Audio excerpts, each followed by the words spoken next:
Pernah kepikiran nggak sih, kenapa ya kalau masuk bulan Ramadan, tiba-tiba kita jadi jauh lebih semangat dan terhubung dengan Al-Quran? Nah, dalam beberapa menit ke depan, kita akan kupas tuntas hubungan yang super dalam dan indah antara bulan suci ini dengan kitab suci kita. Oke, coba kita mulai dengan sebuah perumpamaan ya. Bayangin Anda dapat sebuah surat. Tapi, ini bukan surat biasa. Ini surat dari zat yang paling sayang sama Anda di seluruh alam semesta. Seseorang yang kenal Anda luar dalam dan cuma pengen yang terbaik buat hidup Anda. Padahal ya, surat itu sebenarnya udah lama loh ada di tangan Anda. Tapi ya gitu deh, kadang kesibukan dunia bikin kita lupa buat ngebukanya. Surat itu adalah Al-Quran. Nah, Ramadan inilah momen spesialnya. Waktu yang udah disiapin khusus supaya kita bisa duduk tenang lagi, buka surat cinta itu, dan membacanya dengan sepenuh hati dan perhatian. Tapi kenapa harus Ramadan sih? Jawabannya, ini sama sekali bukan kebetulan. Hubungan keduanya itu adalah sebuah janji ilahi, sebuah skenario agung yang udah ditetapkan dari awal. Bukti paling kuatnya datang langsung dari Al-Quran sendiri. Di surat Al-Baqarah ayat 185, Allah negasin sendiri kalau Ramadan itu bulan di mana Al-Quran diturunkan. Inilah fondasi dari hubungan istimewa ini. Dan lebih spesifik lagi nih, peristiwa mahadahsyat ini terjadi di satu malam yang nilainya lebih baik dari 1000 bulan. Malam yang kita kenal sebagai Lailatul Qadar. Disinilah titik awalnya, momen pertama kali wahyu turun menyentuh bumi. Jadi, bisa dibilang membaca Al-Quran di bulan Ramadan itu kayak kita lagi ngerayain ulang tahun turunnya petunjuk hidup ini ke bumi. Kita lagi memperingati momen saat cahaya ilahi ini pertama kali hadir buat nerangin jalan hidup kita. Nah sekarang, yuk kita bedah lebih dalam lagi kenapa sih interaksi kita dengan Al-Quran jadi begitu intens selama Ramadan. Setidaknya ada 5 alasan besar. Mari kita bahas satu persatu. Alasan pertama, ini yang paling mendasar sih. Kita melakukan ini bukan karena ikut-ikutan, tapi karena meneladani contoh terbaik, yaitu Nabi Muhammad SAW. Beliau sendiri menjadikan bulan ini sebagai waktu spesial untuk memperdalam hubungannya dengan wahyu. Ada hadis yang indah banget yang ngegambarin ini. Jadi setiap malam di bulan Ramadan, malaikat Jibril itu datang nemuin Nabi untuk saling menyimak dan belajar Al-Quran bareng. Ini tuh kayak tradisi dari langit yang nunjukin betapa Ramadan dan Al-Quran itu nggak bisa dipisahin. Alasan kedua, wah ini sih yang bikin kita makin semangat.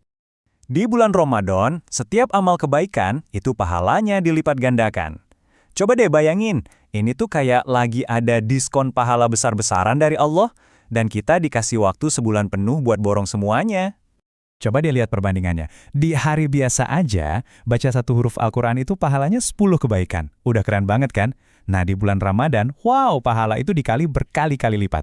Ini benar-benar kesempatan emas yang sayang banget kalau dilewatin. Oke, alasan ketiga ini ngajak kita mikir jauh ke depan. Jadi, Al-Quran yang kita baca hari ini, itu nanti akan datang sebagai penolong, sebagai syafaat buat kita di hari kiamat.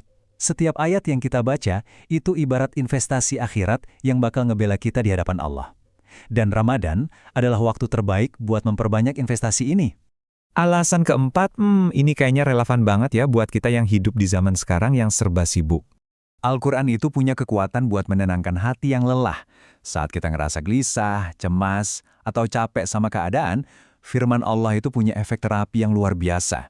Seperti janjinya kan, hanya dengan mengingat Allah, hati menjadi tentram. Dan Al-Quran adalah zikir yang paling sempurna. Dan alasan kelima, ini penting banget buat kita ingat fungsi sejati Al-Quran. Al-Quran itu adalah petunjuk hidup, semacam peta yang harus terus kita lihat biar nggak tersesat. Ini bukan buku yang dibaca sekali terus udah, selesai. Di setiap fase kehidupan kita pasti akan nemuin makna baru.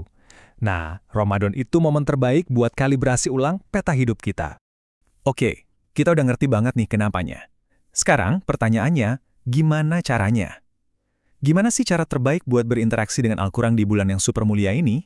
Setidaknya ada 4 tingkatan interaksi nih. Pertama, tadarus, yaitu baca bareng-bareng biar semangatnya nular.